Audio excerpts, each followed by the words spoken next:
I want us to think around this thought tonight. It's the topic of tonight's teaching, and that is the role of revival. The role of revival. Elevation, please allow me to interrupt your regularly scheduled Code Orange revival with this breaking news announcement. Revival is not just a season and space of refreshing, of renewal, and replenishing. Revival is also a space and a season of reintroductions. First of all, it is a season and a space where God reintroduces himself to us.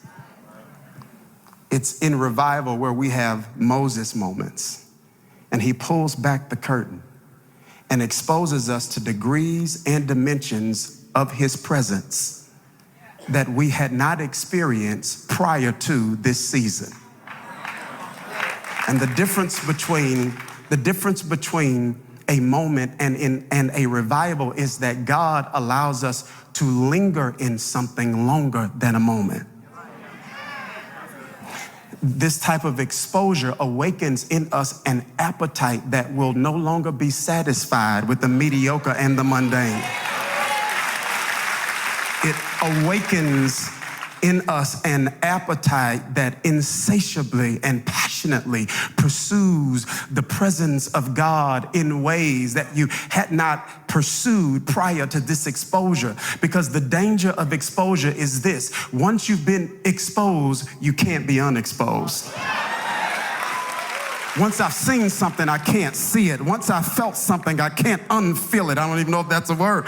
Once I've had unique encounters in the presence of God, my heart begins to beat for it. I begin to long for it. My appetite increases, and it is never the same. And my mother used to tell me growing up, Dharius or Sean, don't ruin your appetite. Elevation, I want to tell you, it's too late. Your appetite has been ruined.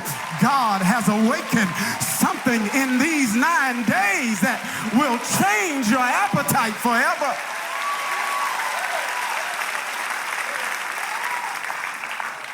Revival is a season of reintroductions, not just the reintroduction of God to us, but it is also a season and a space where God reintroduces us to ourselves. Did you hear what I just said? It is a season and a space where God reintroduces us to ourselves. See, there's a you hadn't met yet, and God wants you to meet. There's a wiser you, a stronger you, a more fortified you, a more resilient you, a peaceful you, a you that stresses less and praises more. There's a you that has untapped potential and capability that you hadn't met yet, and God wants to grab the old you and pull you face to face with the new you.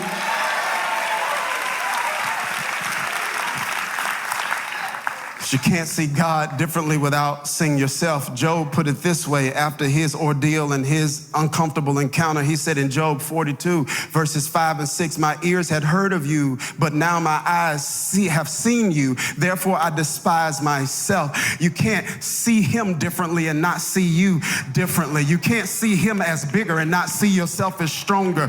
You can't see him as wiser and not see yourself as smarter, because you are in him and he is in you. And your perception of him impacts the perception of yourself. You walk different. You talk different. You don't run from Goliath. You run to Goliath. You say, who is this uncircumcised Philistine that dares to defy the armies of the living God?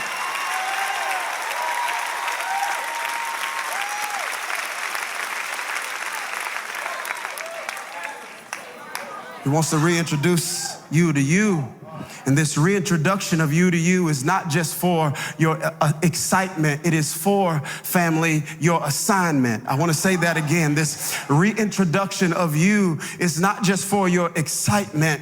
It is for your assignment. Please hear me. Purpose requires that you have a proper perception of you. Did you hear what I just said? Purpose requires that you have a proper perception of you, because the course and the quality of our life is not just determined by how we see God. It is equally impacted by how we see ourselves. Our elevation is predicated on our insight. I want to know, how is your insight? Not how is your vision, but how is your insight? When you look in, what do you see? Do you see a grasshopper or do you see a giant? How is your insight? Because there are some battles that you won't fight if you're not seeing in right. There are some opportunities you won't pursue if you aren't seeing in right. There are some things you will walk away from prematurely if you aren't seeing in right. And I believe that God is doing something on the inside of us in Code Orange Revival that's going to help me see right.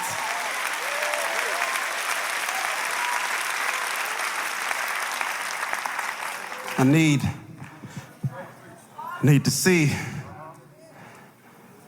because could it be that I'll go as far as my sight lets me? Could it be that God does have great and amazing plans for our lives, but could it be that his plans are his preferences? Could it be that his plans are his preferred future? Could it be that his plans are what he wants to do, what he's willing to do, what he's willing to turn heaven upside down to make happen? But could it be that God will allow us to live on whatever level we settle for? Could it be that he is actually a shepherd who leads and expects us to follow?